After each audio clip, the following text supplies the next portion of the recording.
plates? Huh?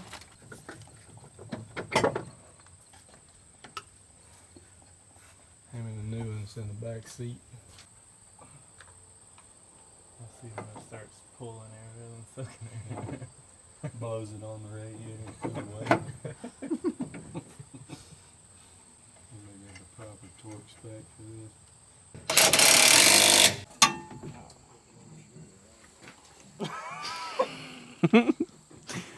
Are you having a problem? It's a little snug in here, and I just got grease on my shirt, so that's nice. You already had dirt on your back, so it just adds to it. So Mom's breaking my combine. What all went wrong? Fan drive went out? What do you call that blade on the side that sucks the stuff from the radiator? They're putting on a fan drive right now. Right. You blew a hydraulic hose line going to something here on the That header. was before we ever got started. That was for the deck plates. So Mom's broke the combine 4 times since I've been gone. I broke yours 0. Hey, I have not been stopped with them. I have had things that need attention when stopped. She broke it 4 times. So this is the fan drive that went out. Well, it wasn't out, but it was about to be out. Evidently they're pretty common to go out on John Deere combines because this is probably, I don't know, 6th one that we've done, somewhere in there. I don't think we've ever owned a combine that we didn't put a fan drive in. Well, it's on the ground, but you see how that's spring ridden? This one is too. Yeah, that's what they're supposed to look like. After we get done tinkering on Mom's combine, then we're gonna go to mine and we're gonna fix the row sense. And then my deck plates, they open and close, but they don't give you a reading on how open or closed they are, which I would show y'all. So, well, here's the sensor for it. Back in here, there is a potentiometer. You see right there? My finger's on it. This shaft right here that my finger's on broke. It doesn't know where the deck plates are, if that makes sense. So we're gonna fix that on the corn header that I run. So we did some work on the number 1 combine. John Deere had to put a new fan drive on it, which I feel like that's a repeating thing to do. And then we put that other fan on. I don't know what you really call that, but it kind of sucks the debris and throws it back on top of the chopper and out, if that makes sense. If you ever see a black tube right above the chopper with some holes in it, well, that's where the debris flies out of. So I had to put that on because Mom slung a blade off of that. They also did a 50 hour, and that's pretty much it. So next we are going to my combine, and we're going to fix the row sense and the deck plate sensor. There's a potentiometer, and the shaft on that is broke. So should be 2 easy fixes, but we'll see. Ooh. Nice. All right. Well, Dad already took that off.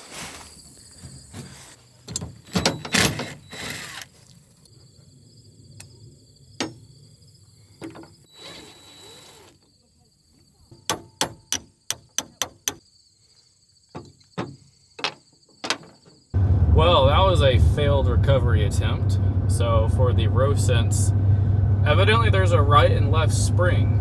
So you have 2 sensors, one on the left side, one on the right side, obviously. And when we ordered the spring, John Deere never asked us what side we wanted.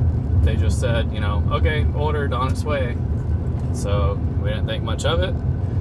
Got it, and it was the left side, and we need the right side. So also, when Cody was doing a 50 hour, he was in the engine bay greasing the rotor and looked over and saw an idler basically just cut in half. So I believe that one runs the fan. I could be wrong on that. But we're gonna need a belt and a idler for that. The one successful thing that we got done is the deck plate potentiometer. All it was 2 10mm nuts, and it's done. So that was a quick fix, but that was the only thing that we got done.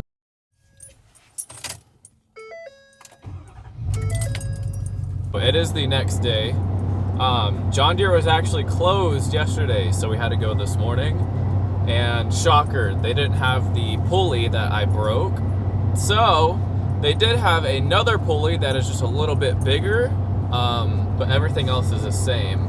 John Deere, they don't sell just that pulley. They sell a pulley and the tensioner. Well, the tensioner and the pulley are like 200 bucks. And just the pulley, that's just a little bit bigger, but should still work, was about 20.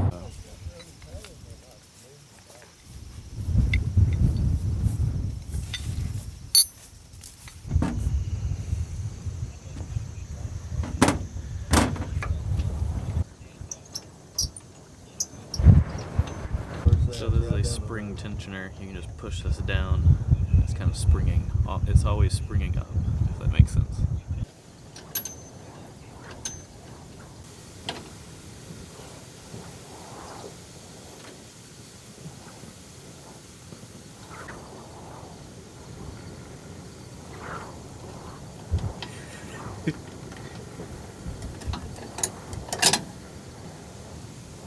So instead of buying a $200 piece, we got our own pulley. It was a $20 pulley. Put it on there, good as new. So today, I don't even know if it'll go today. I bet the corn will go. The grain itself is dry, but I mean, just look at the ground. What are you gonna do when you have 50,000 pounds on your grain cart trying to get through the mud? So yesterday, John Deere gave us the wrong spring that goes on here. So there's, you know, a right and a left, and we had the wrong one. So that's gonna be postponed. We ordered the spring this morning. It'll be here tomorrow or something like that. So it is what it is. So that was project number 1. Here's project number 2. Yeah, that's disgusting. This multi-coupler right here, this one's leaking, obviously. We're gonna change both of these though. This is your deck plate in and out, or out and in. I don't know which one it is, but these are your deck plates. This is the only hydraulic function you have on a corn header.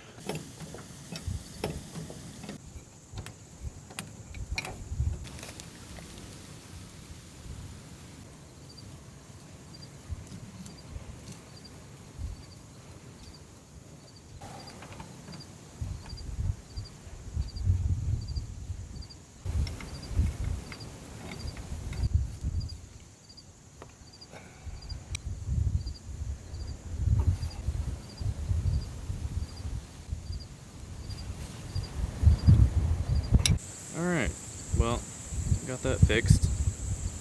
But technically, I need to do that, 0 that, because we already did a 50 hour. Hopefully that comes back. Theoretically, I should be able to move my deck plates and I should have a number. Oh, there we go. What do you run your deck plate number on? Me, I've been running it on 3. Like, On irrigated? Well, like 1. So there's clicks, like, so you can touch it and it'll stay on 3. So it's like 1 click between like 2, and then the next one is 3. That's where I've been running it in the good stuff, yeah. And then dry land, I bumped it down to 2.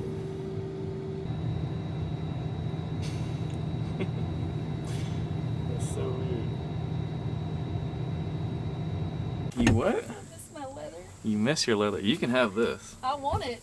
I like this. I do not. I do not turn with my finger. I mean, my finger already has a cut on it from the leather. It's a little raw. You can have your hard steering wheel. Boo-hoo, your leather steering wheel is hurting your finger. Hard chair. Well, I'm done until the ground hardens up. I don't know when that will be. So Cody and John put 2.5 gallons of hydraulic oil in it, and it's still not in the sight glass. So I'm gonna run to John Deere and get about 3 jugs of it. That's 3 2.5 gallons worth. See where that gets me.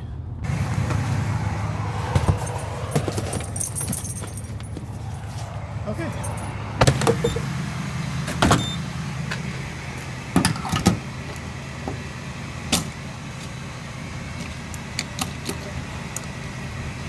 think a children's sippy cup holds more fuel than this pickup does. It's ridiculous.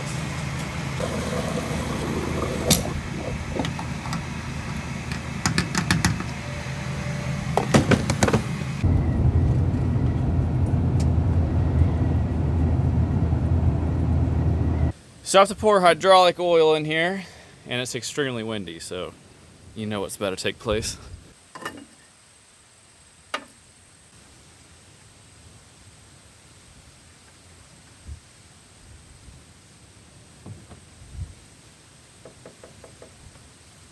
That's pretty good. I bought way too much oil, but that's okay. Well, I'm laughing at myself. So there was some miscommunication. So the farmer said to come out here at 3, that we were gonna try it. And evidently Dad told him that we weren't gonna cut today because it was too wet. And I didn't get the memo.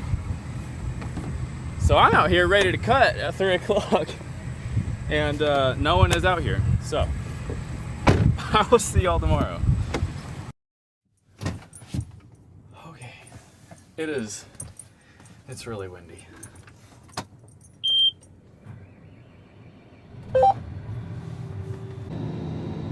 My combine's over here doing the Cupid shuffle. Oh, there we go. Oh, I don't know what it's doing.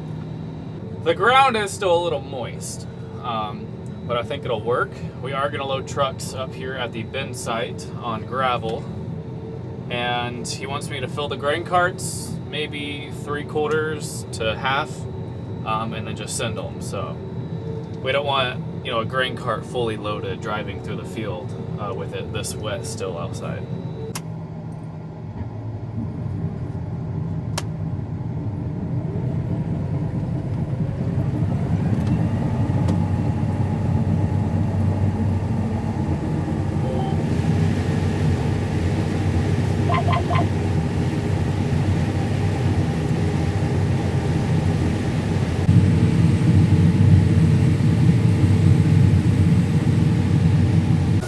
Man, is it windy. And it's also a little bit wet.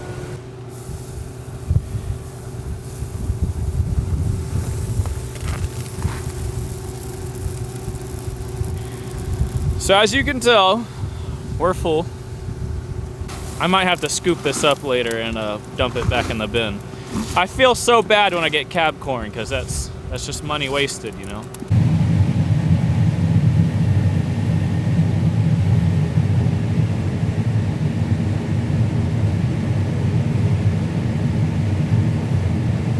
Tim almost got stuck. It was really close though. But I think I picked up the camera too late. It didn't really get him spinning. You're so cute. Yeah, you're so cute.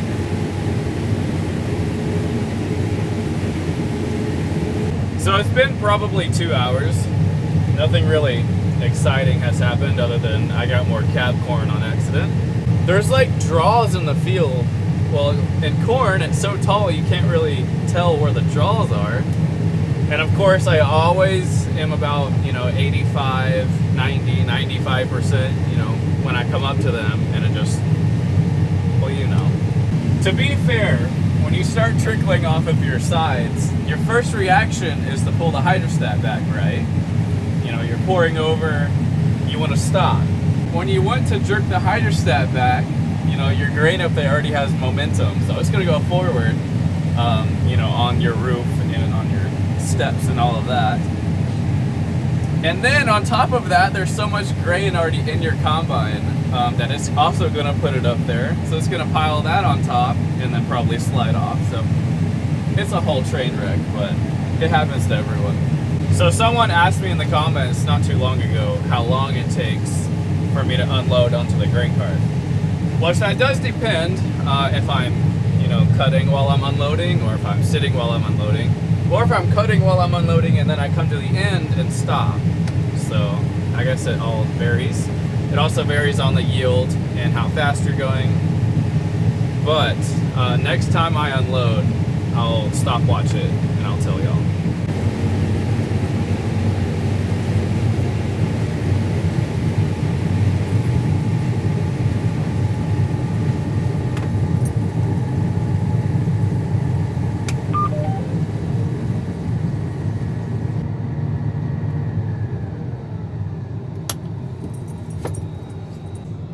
safe and stop at 94%.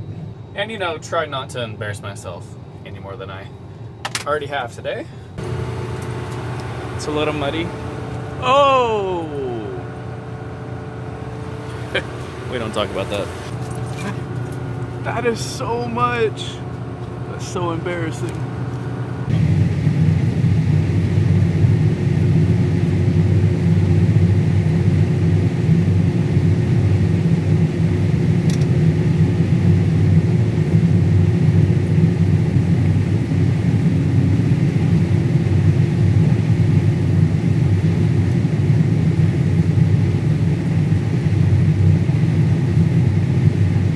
Well, this is what I got. It also varies, you know, what's your yield and how fast you're going and all of that, but.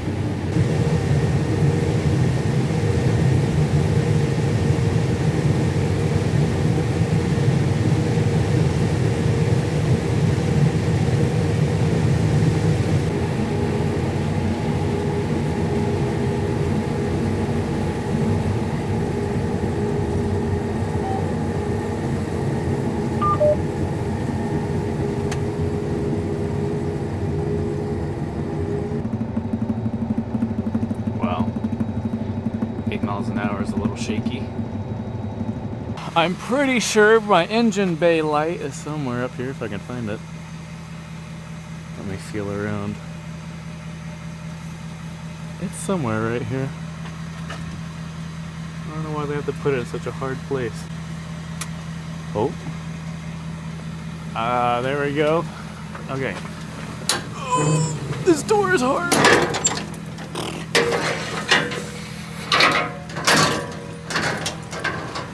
Dusty. Oh, they even have a light. Oh, well, never mind. Oh, there we go.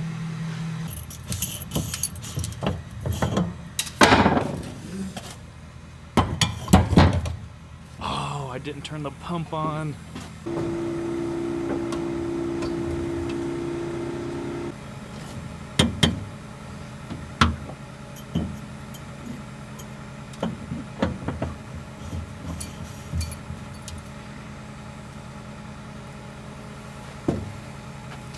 Oh, it's timing out.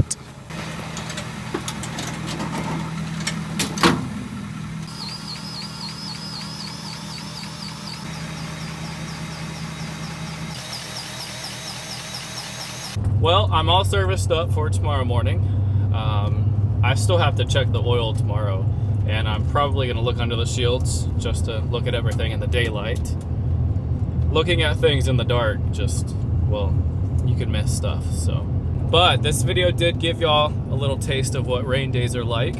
Most of the time, unless it's 2 weeks straight, then you do just sit in the camper. But if it is a day or two or something like that, there's always something to work on. There's always something broke that needs tweaked or something like that. So we had 2 days of rain days, and well, y'all saw the stuff that we fixed and found that were broke. That pulley that was broke. We didn't know that that was broke when I parked. But that's why you do a 50 hour. You do that and you kind of look at things, and sometimes you find things that are broke that you didn't know that were broke. So, but y'all did see a little bit of servicing and maintenance and picking corn. So it's a win-win for everyone. But that is going to be it for today's video. Thank y'all for watching, and I will see y'all tomorrow.